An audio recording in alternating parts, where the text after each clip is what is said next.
안녕하세요. 김신철 변호사입니다. 일반적으로 개인회생 사건을 관리하고 검토하는 역할은 회생위원이 하는데요. 보통의 경우에 이 회생위원은 법원에 재직 중인 사무관이 선임됩니다. 그러니까 법원 공무원이 회생위원이 되는 거죠. 이렇게 법원의 사무관이 회생위원으로 선임이 되면 채무자는 회생위원 보수를 따로 납부하지 않겠죠. 왜냐하면 이 회생위원인 이 사무관은 이미 공무원 급여를 지급받고 있기 때문인데요. 하지만 법원의 사무관이 아니라 외부의 위원이 회생위원으로 선임되는 경우도 있죠. 이런 경우에는 채무자가 외부 회생위원의 보수를 별도로 지급해야 합니다. 왜냐하면 이 외부 회생위원은 법원의 사무관이 아니어서 국가로부터 급여를 따로 지급받는 것이 아니기 때문이죠. 외부 회생위원의 보수는 전국이 동일하게 15만 원으로 책정돼 있고요. 여기에다가 채무자의 개인회생 월 변제 금액에서 1 내지 5%에 해당하는 금액을 회생위원 보수로 별도로 지급을 받게 됩니다. 이 외부 회생위원 제도를 그동안에는 수도권에서만 운영해 왔죠. 그래서 서울과 수원회생법원 그리고 인천지방법원만이 외부 회생위원이 선임되어 있었는데요. 이제 대전지방법원에서도 외부 회생위원이 선임되는 것으로 변경이 됐습니다.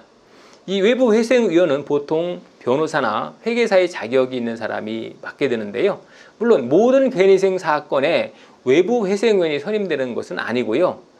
자영업자 같은 영업소득자가 개인회생을 신청했다거나 또 채무 금액이 1억 5천만 원을 초과하는 고액 채무자들이 개인회생을 신청한 경우, 이런 경우에 한정해서 선임이 되고 있습니다. 그러니까 일반 회생 사건에 비해서는 조금 더 까다로운 사건들 위주로 외부 회생위원을 선임한다라고 보시면 되겠죠.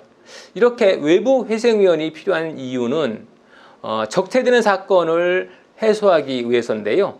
대전지방법원에서도 사건이 적체되기 시작해서 외부 회생위원 제도를 운영하게 된 겁니다.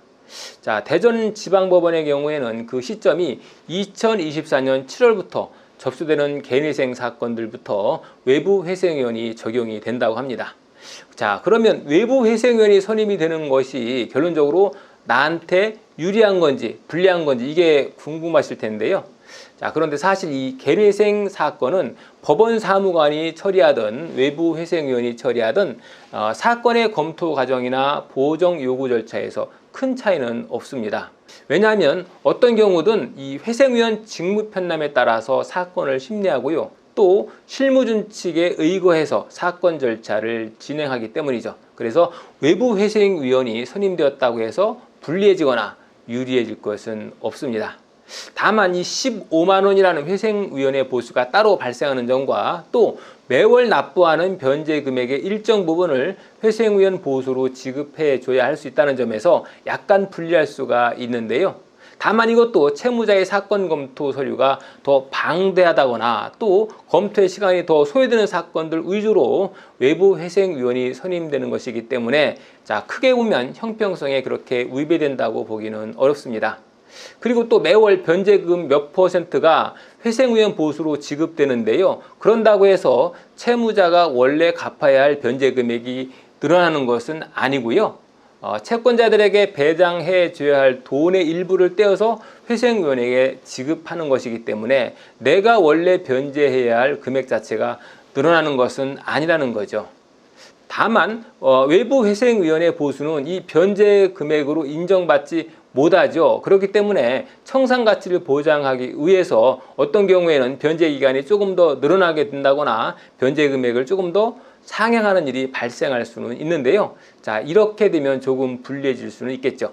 하지만 외부 회생위원이 선임되면 비교적 사건이 빠르게 진행된다는 장점도 있는데요. 적체된 사건들을 해소하기 위해서 마련된 제도다 보니까 아무래도 일반 법원 사무관에게 사건이 배당되는 것보다는 절차가 더 빠르게 진행될 수 있다는 장점이 있겠죠. 그러니까 외부 회생위원이 선임되었다고 해서 실망하거나 걱정할 필요는 없고요. 보정에만 성실히 응하시면 좋은 결정을 받으실 수 있습니다. 오늘은 외부 회생위원 제도에 대해서 알아봤습니다. 김신철 변호사였습니다. 감사합니다.